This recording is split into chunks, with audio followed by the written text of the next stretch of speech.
Sarah from Michigan was just your average 30-something gal, living in a cozy little house on the edge of town.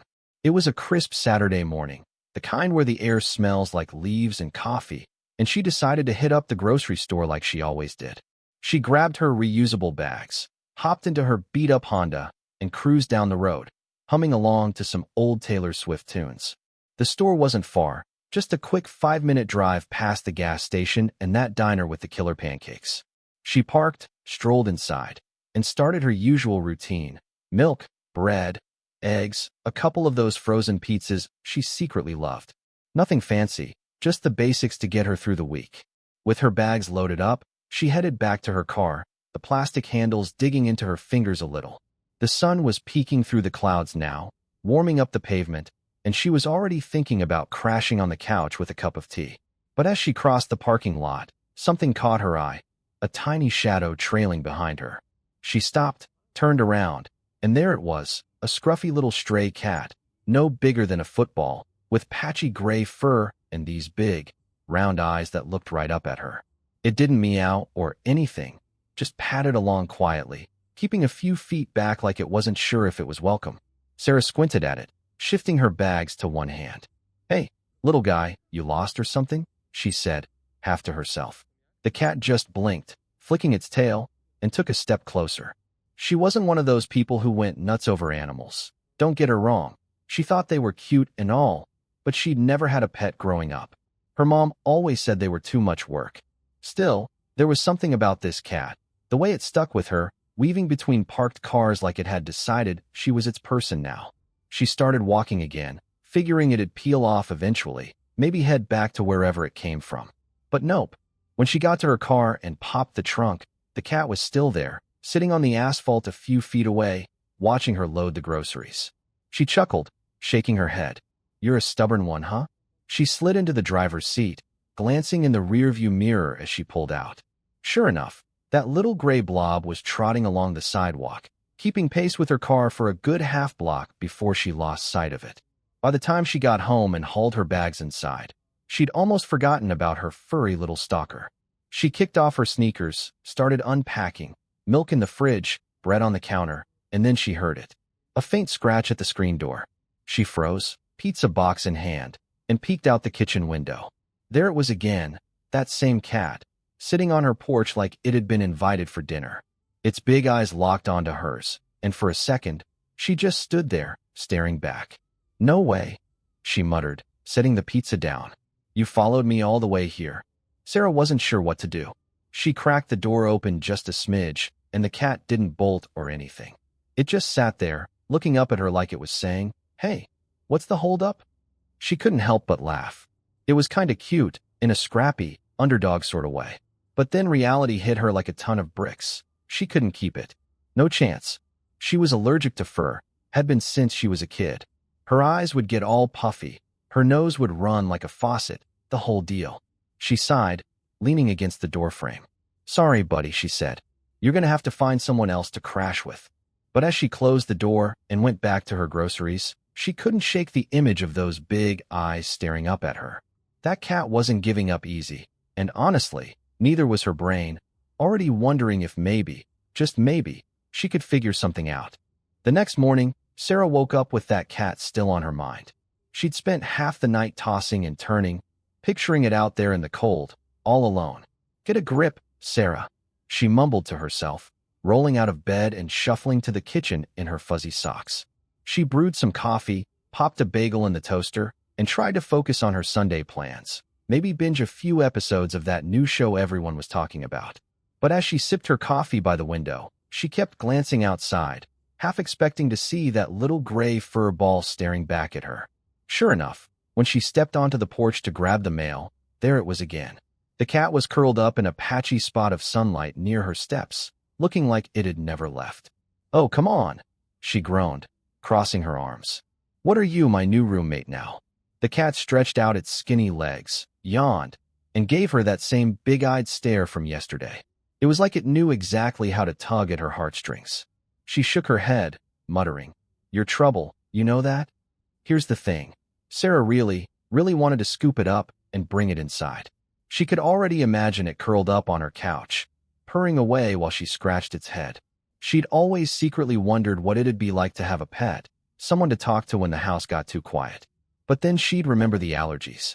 Back in high school, her friend Emily had a cat, and every time Sarah went over, she'd end up sneezing her brains out, eyes watering like she'd just watched a sad movie.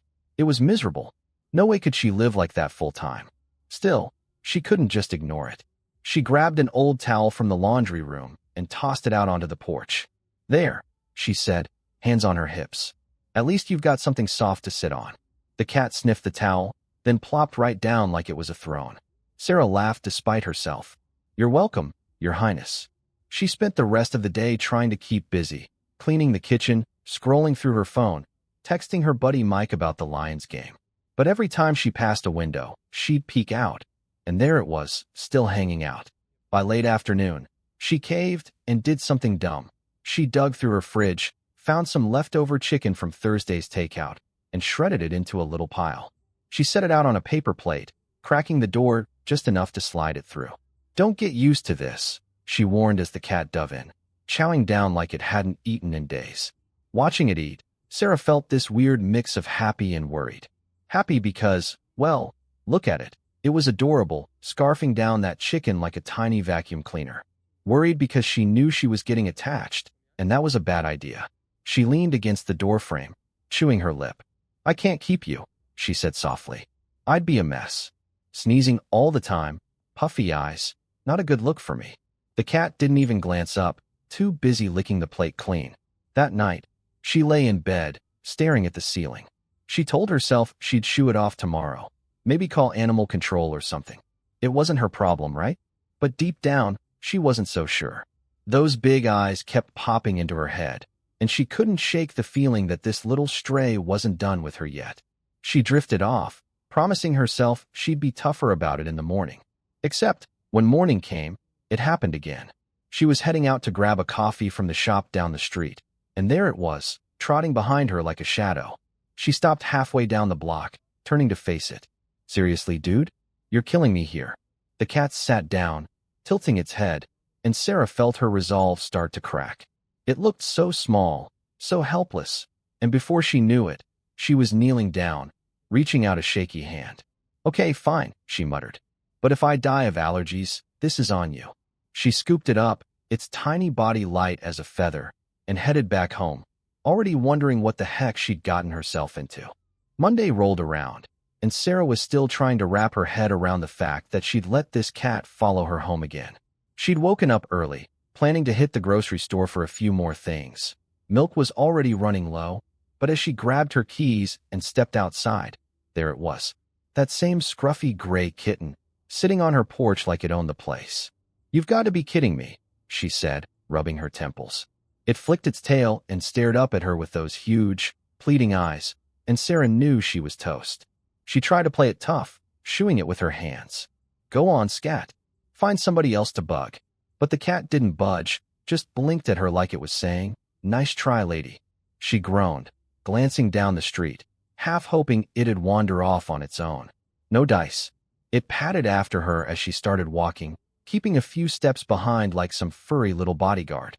By the time she got back from the store, bags swinging in her hands, it was still there, trailing her right up to the porch.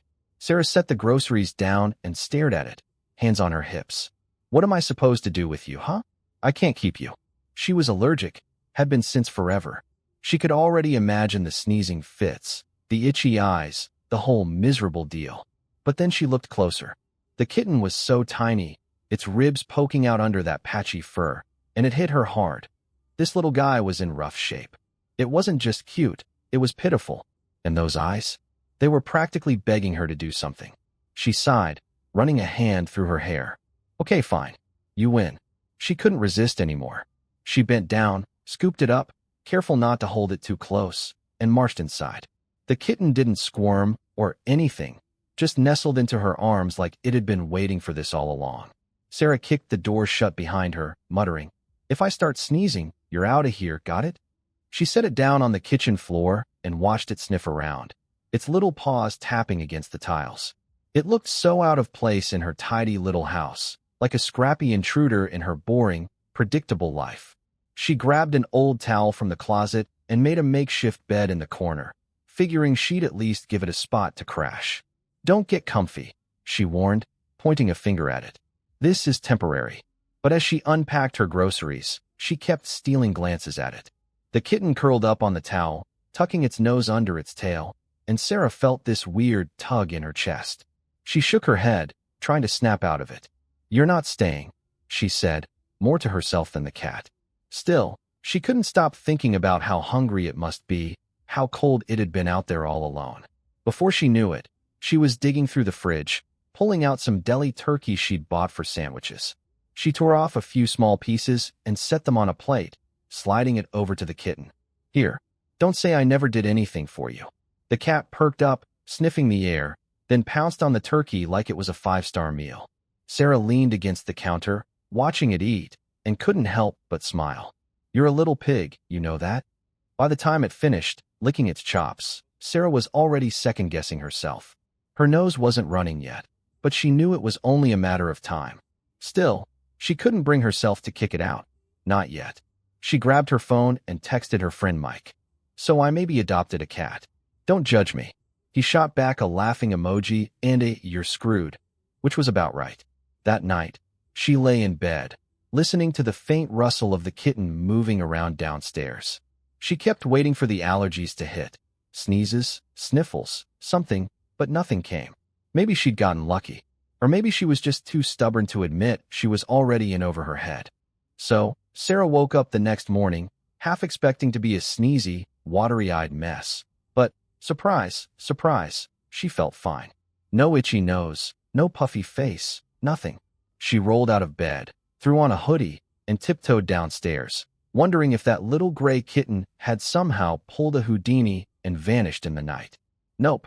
There it was, sprawled out on the towel in the kitchen, looking like it owned the joint. "Well, good morning to you too," she said, smirking as it stretched and gave her a sleepy blink. She grabbed her coffee mug and stood there, sipping and staring at it. Up close, in the daylight, it looked even worse than she'd thought. The kitten was stick-thin, its fur all matted and dull, like it had been living rough for way too long. "Man, you're a wreck," she muttered, setting her mug down. She couldn't just let it stay like that. It was too pathetic. She'd already crossed the line by bringing it inside. Might as well go all in, right? First things first, food. She didn't have any cat stuff, so she rummaged through the pantry, found a can of tuna, and cracked it open. The smell hit her like a punch, but the kitten? It went nuts. Scrambling over to the plate, she sat down and scarfing it up like it was Thanksgiving. "Easy, dude," she laughed, watching it lick the plate clean. "You're gonna choke." Seeing it eat like that made her feel kinda good, like she was actually doing something useful for once. Next up was the mess it was in. Sarah wasn't about to let some filthy stray track dirt all over her house. She filled a bowl with warm water, grabbed an old washcloth, and sat cross-legged on the floor. "All right, don't freak out on me," she said, scooping the kitten up. It squirmed a little, but didn't fight much as she dabbed at its fur, wiping off the grime. Up close, she could see how bad it really was. Scrawny legs, a couple of little scratches, ribs you could count if you tried. "You've had a rough go, huh?" she said softly, rinsing the cloth. She spent a good hour playing cat nurse, cleaning it up, picking out a few burrs stuck in its fur, even snipping some of the worst tangles with scissors. By the time she was done, it didn't look half bad. Still skinny, sure, but at least it was clean, and its gray coat had a little shine to it now. She set it back on the towel, and it flopped down, purring like a tiny motor. Sarah grinned, wiping her hands on her jeans. "Yeah, you're welcome." Feeding it became her new routine. She hit up the store that afternoon, grabbed some cheap cat food, a little bowl, even a bag of treats because why not? Every time she put food down, the kitten attacked it, and day by day, it started looking less like a skeleton. Its belly filled out a little, its eyes got brighter, and Sarah couldn't deny it. She was proud. "Look at you, fattening up," she'd say, tossing it a treat. "Guess I'm not totally useless at this." The allergy thing still bugged her, though. She kept waiting for the hammer to drop. Sneezes, sniffles, something, but it never came. She even tested it, holding the kitten up to her face one night, bracing for the worst. Nothing. "What the heck?" she muttered, setting it back down. Maybe she'd outgrown it, or maybe this cat was some kind of miracle. Either way, She wasn't complaining. By the end of the week, it was official. She'd stopped calling it temporary. She named it Charlie, after her grandpa, because it had that same scrappy, stubborn vibe. Charlie followed her everywhere. Kitchen, living room, even sat by the bathroom door while she showered. She'd catch herself talking to it, like, "You think the Lions are going to blow it again this week?" And Charlie'd just blink back, all serious. It cracked her up. She texted Mike a pic of Charlie chowing down on some kibble. "Meet my new boss," she wrote. He shot back, "You're such a softie." And yeah, he wasn't wrong. Sarah had cured this little stray, fed it back to life, and now she couldn't imagine kicking it out. Allergies or not, Charlie was hers. All right, fast forward a couple years, and Sarah's life? Totally different. That little gray kitten, Charlie, went from a scrawny stray to a full-on king of her house. She's been living with him for ages now, and it's wild how much he's changed everything. Back when she first took him in, she was sure she'd be a sneezing wreck, popping allergy pills like candy. But here's the kicker. The allergies just disappeared. Gone. Poof. She doesn't know if it's some medical miracle or if Charlie's just special, but she's not questioning it anymore. She's just glad she doesn't have to kick him out. Charlie's not that bony little thing she found trailing her from the grocery store anymore. He's filled out, still lean, but solid, with a shiny gray coat that makes him look like he belongs in a cat food commercial. He's got this strut now, too, like he knows he runs the show. Sarah catches him napping on the couch, sprawled out like a furry prince, or perched on the windowsill, staring down the neighborhood like it's his kingdom. "You're such a diva," she'll say, scratching his head, and he'll just purr louder, soaking it up. They've got this routine down pat. Mornings, she's up brewing coffee, and Charlie's right there, weaving between her legs, meowing for his breakfast. She'll toss some kibble in his bowl, and he'll dig in while she scrolls her phone, sipping her mug. Nights, they're parked on the couch, her with a beer or a bowl of ice cream, him curled up next to her, paws tucked in. She's gotten into the habit of narrating her day to him. Like, "So, Mike was being a total goof at work today," and Charlie'll flick an ear, pretending to listen. It's dumb, but it makes her laugh. Her friends can't believe it. Mike still teases her about turning into a cat lady, but he's the first one to toss Charlie a treat when he swings by. Her buddy Emily, yep, the one with the cat from high school, came over once and was floored. "You? With a cat? And no sneezing?" she said, shaking her head. Sarah just shrugged, grinning. "Guess I'm tougher than I thought." Truth is, she loves having Charlie around. The house doesn't feel so empty anymore. He's like this little sidekick she didn't know she needed. It's been so long now that she can't imagine life without him. She's got a stash of toys for him, those jingly balls and a laser pointer he goes nuts for, and she's even caught herself buying him dumb stuff, like a tiny Santa hat last Christmas. He wore it for about 5 seconds before batting it off, but the picture she snapped? Pure gold. She's got it pinned to the fridge, right next to a takeout menu and a grocery list. Sometimes, she thinks back to that day in the parking lot, when Charlie first followed her home. She almost didn't let him in, almost called animal control or shoot him off for good. But those big eyes got her, and now here they are, years later, living like a team. She's healthier than ever, no allergies, no sniffles, and Charlie's thriving, probably fatter than he needs to be thanks to all the treats she sneaks him. "You're spoiled rotten," she'll say, tossing him another, and he'll just blink at her like, "Yeah," and one night, she's kicked back on the couch, Charlie snoozing on her lap, and it hits her. This is her life now. Not just some temporary thing, but the real deal. She scratches his ears, feeling that rumble of a purr, and mutters, "Guess we're stuck with each other, huh?" He doesn't answer, obviously, but he stretches out a paw, resting it on her knee, and that's good enough for her. So yeah, Sarah from Michigan and her stray-turn soulmate? They're doing just fine. She's got a buddy for the long haul, and Charlie? He's got a home, a full belly, and a human who'd do anything for him. Not a bad deal for either of them.